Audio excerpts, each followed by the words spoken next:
আপনি সেই মানুষ যে হ্যারিসকে খুন করেছিলেন? একদমই তাই। আরে ওরে তো আমি চিনি। আপনার ছেলে আমার মেয়ের জীবন নষ্ট করেছে। আরো কাছে পেতে চাই। আপনি সেই মানুষ যে হ্যারিসকে খুন করেছিলেন?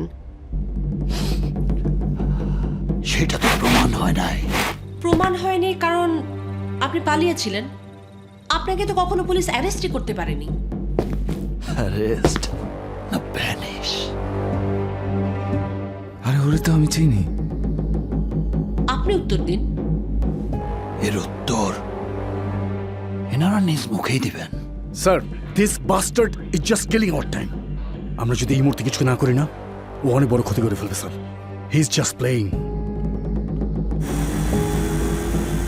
এই কথাগুলো বলার জন্যই তো ওনাদের এখানে আনছি। সময় হলে আমি ওনাদেরকে প্রশ্ন করবো। এখন আপনি বলুন, আপনি শেষ করুন। পুলিশ কাস্টাডিতে আপনাকে ধরে নিয়ে যাওয়া হলো, আপনাকে পেটানো হলো, কিন্তু আপনাকে অ্যারেস্ট দেখানো হলো না। একদমই তাই। এটা কি করে সম্ভব? এটা হতেই পারে না। কিন্তু আপনার আত্মীয় স্বজন, বাড়ির লোকজন, মানে কেউই কি থানায় খোঁজ করেননি? কারণ তারা জানতোই না যে আমার অ্যারেস্ট করা হয়েছে। স্যার, আপনারা ভুল করতেছেন স্যার। আমি কাউকে খুন করি নাই স্যার।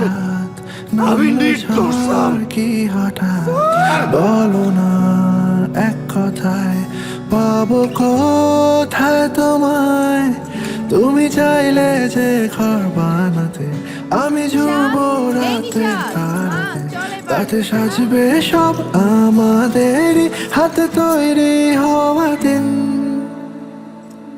তোমাকে ভালোবেসে যেতে চাই, তোমাকে। রাত কটা বাজে দেখেছেন? আপনার ছেলে স্বাধীন কোথায়? গত দুদিন ধরে আমার ফোন ধরছে না। এই আপনি কি বলছেন?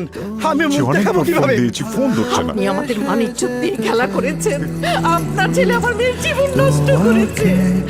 আরো কাছে পেতে চাই।